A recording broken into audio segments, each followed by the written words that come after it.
पूर्व मंत्री स्वाति सिंह ने कहा, नारी शक्ति वंदन कानून की सफलता के लिए छात्राओं का शिक्षित होना है बेहद जरूरी। साथ में उन्होंने यह भी कहा कि पीरियड्स को लेकर शर्मिंदगी छोड़ें छात्राएं, नहीं तो यह बन सकती है सर्वाइकल कैंसर की वजह। देश के निर्माण में आधी आबादी की सशक्त भूमिका सुनिश्चित करने के उद्देश्य से लाए गए नारी शक्ति वंदन कानून और महिला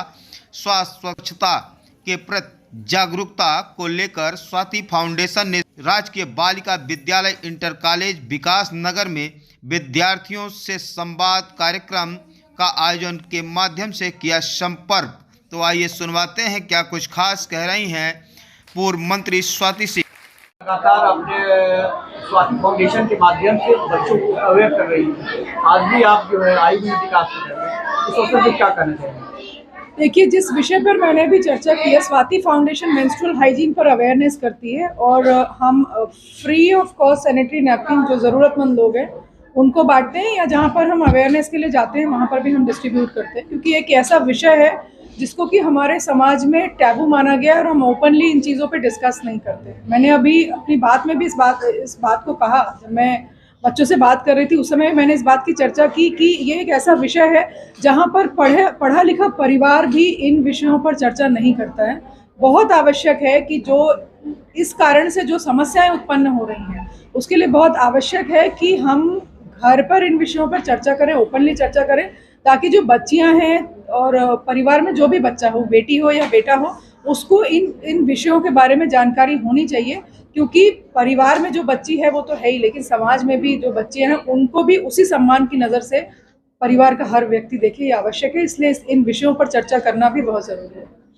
आज आपने जो है नारी शक्ति वंदन अधिनियम और महिला स्वास्थ्य के ऊपर विशेष चर्चा की। किन विषयों पर विशेष रूप से आपका फोकस है? देखिए, मैं स्वयं एक नारी हूँ, इससे बड़ी बात कुछ हो नहीं सकती है। मैं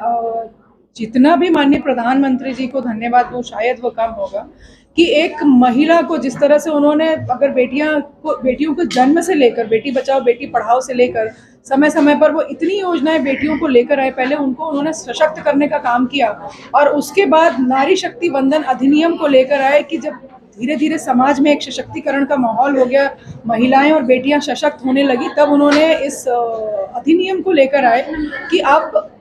वो समय आ गया है कि हमारे समाज में जब संसद में या विधानसभा में, विधान परिषद में या राज्यसभा में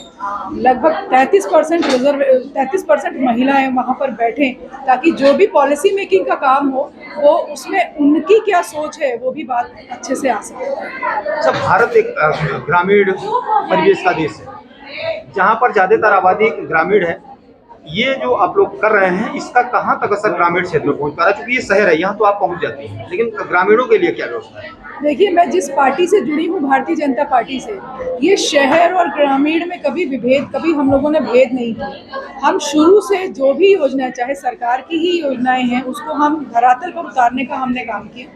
और कभी हम लोगों ने इस सोच के साथ कि हमें सिर्फ शहर में ही काम करना है, ग्रामीण क्षेत्र में काम नहीं करना है, ऐसे हम लोगों ने कभी भी डिस्क्रिमिनेट नहीं किया। आपने सवाल को समझा, हमने ये कहा कि मतलब जिस तरीके से ग्रामीण परिवेश को देखा जाता है वहाँ, यहाँ शहरों में तमाम फाउंडेशन काम करती है, लेकिन ग्रामीण क्षेत्र में ये फाउंडेशन नहीं पहुँच पा रहे हैं। मैं आपको यही बता रही हूँ, मेरा जो क्षेत्र था, मैं अगर बहुत छोटा सा उदाहरण आपको दूँ तो सरोजनी नगर में ग्रामीण क्षेत्र भी है और शहरी क्षेत्र भी है, और शहर से भी ज़्यादा मैंने ग्रामीण क्षेत्र में काम किया। इसीलिए मैंने कहा कि जिस पार्टी का हिस्सा हूँ, जिस विचारधारा की हिस्सा हूँ मैं, वहाँ पर कभी भी इस सोच के साथ हम लोगों ने कभी काम नहीं किया कि शहर में ही काम करना है